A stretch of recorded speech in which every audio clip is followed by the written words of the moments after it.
జీవన YouTube channel వీక్షకులను మీ అందరికీ ప్రభుపేట వందనాలు తెలియజేస్తున్నాం. ఫాదర్స్ డే సందర్భంగా మా సంఘం నందు తండ్రి సమానులైనటువంటి తండ్రులైనటువంటి వారందరినీ కూడా దేవుని పేట సన్మానించడం జరిగింది. దేవునికి మహిమ కలుగును గాక.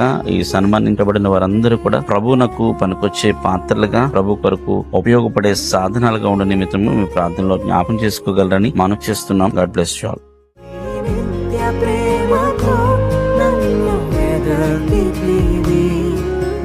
సత్య మార్గమన్